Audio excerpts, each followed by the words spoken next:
কয়লা পাচার মামলায় ইডির হাতে গ্রেপ্তার কিরণ খা ও চিন্ময় মণ্ডল। সোমবার ইডির ম্যারাথন জিজ্ঞাসাবাদ চলে এবং মঙ্গলবার ভোর রাতে গ্রেপ্তার করা হয় দুজনকে। বুদবুদ থানার ওসি মনোরঞ্জন মণ্ডলকেও সোমবার জিজ্ঞাসাবাদ করে পুলিশ।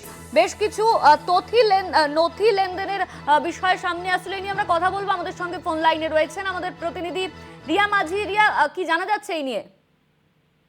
কথাটা তোমায় জানিয়ে রাখবো যে কয়লা পাচার মামলায় গ্রেপ্তার দুজন কিরণ খান এবং চিন্ময় মণ্ডল নামে দুজনকে গ্রেপ্তার করা হয় বলে আমাদের এই সূত্রে জানা যাচ্ছে।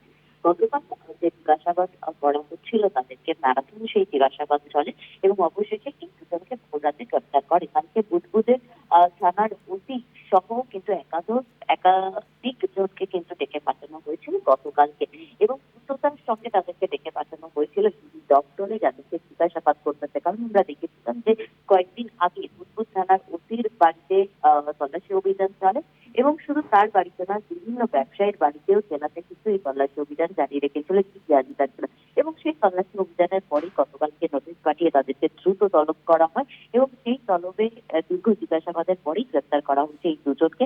আজকে তাদেরকে কোর্টে প্রডিউস করা হবে বলে এমনটাই এই সূত্রে জানা যাচ্ছে। ধন্যবাদ তোমায় রিয়া। আমাদের সঙ্গে ফোন লাইনে ছিলেন আমাদের প্রতিনিধি রিয়া মাঝি। সোমবার ইডির জিজ্ঞাসাবাদ এবং জিজ্ঞাসাবাদের পর মঙ্গলবার গ্রেপ্তার করা হলো ভোর রাতে দুজনকে। বুদবুদ থানার ওসি তাকেও জিজ্ঞাসাবাদ করা হয়। বুদবুদ থানার ওসি মনোরঞ্জন মণ্ডল, তাকে সোমবার জিজ্ঞাসাবাদ করে ইডি। বেশ কিছু আর্থিক লেনদেনের নথি বাজেয়াপ্ত করা হয়েছিল তদন্তকারীদের তরফে, এই খবর সূত্র মারফত জানা যাচ্ছে। আর এই কয়লা পাচার মামলায় গ্রেপ্তার করা হলো দুজনকে, গ্রেপ্তার কিরণ খা ও চিন্ময় মণ্ডল।